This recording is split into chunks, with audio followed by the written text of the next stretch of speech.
মধ্যপ্রাচ্যের দীর্ঘদিনের উত্তেজনার মাঝেই হঠাৎ করে সামনে এলো এক নাটকীয় উত্তেজনা। বছরের পর বছর শত্রুতা আর সম্পূর্ণ যোগাযোগহীনতার পর এবার ফোনালাপে বসতে যাচ্ছেন ইসরায়েলের প্রধানমন্ত্রী বেনিয়ামিন নেতানিয়াহু এবং লেবাননের প্রেসিডেন্ট জোসেফ আউন। সামাজিক মাধ্যমে মার্কিন প্রেসিডেন্ট ডোনাল্ড ট্রাম্পের করা একটি পোস্টের কয়েক ঘণ্টা পরই ইসরায়েলের মন্ত্রিসভার নিরাপত্তা বিষয়ক সদস্য গালিয়া গামলিয়েন এমন তথ্য দিলেন। প্রশ্ন উঠছে, এটা কি সত্যিই শান্তির শুরু নাকি আরেকটি কূটনৈতিক চাপে নেওয়ার পদক্ষেপ?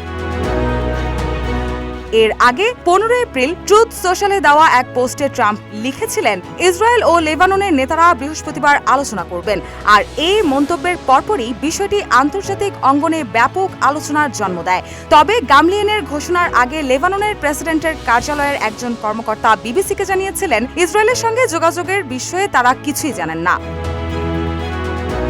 এদিকে ফোনালাপ নিয়ে লেবানিজ গণমাধ্যম আল জাদিদের বরাত দিয়ে ইসরায়েল ভিত্তিক সংবাদ মাধ্যম দ্য টাইমস অফ ইসরায়েল জানায়, ইসরায়েলি প্রধানমন্ত্রী বেনিয়ামিন নেতানিয়াহু, লেবাননের প্রেসিডেন্ট জোসেফ আউন এবং মার্কিন পররাষ্ট্রমন্ত্রী মার্কো রুবিওর মধ্যে ত্রিপক্ষীয় ফোনালাপ আয়োজনের তোড়জোড় চলছে। প্রতিবেদন অনুযায়ী এই ফোনালাপের মূল বিষয়বস্তু হতে পারে দুই দেশের মধ্যে যুদ্ধবিরতি কার্যকর ও একটি স্থায়ী চুক্তির বিষয়ে কিছু পদক্ষেপ বাস্তবায়নের প্রক্রিয়া নিয়ে আলোচনা করা। Hire Google TV. Smart living powered by Homey AI. তবে এই বৈঠকের পর জেরুজালেমের রাজনৈতিক মহলে একটি ধারণা জোরালো হয়ে উঠেছে, যুক্তরাষ্ট্রের তীব্র চাপের মুখে যুদ্ধবিরতি মেনে নেওয়া ছাড়া ইসরায়েলের সামনে আর খুব বেশি বিকল্প নেই।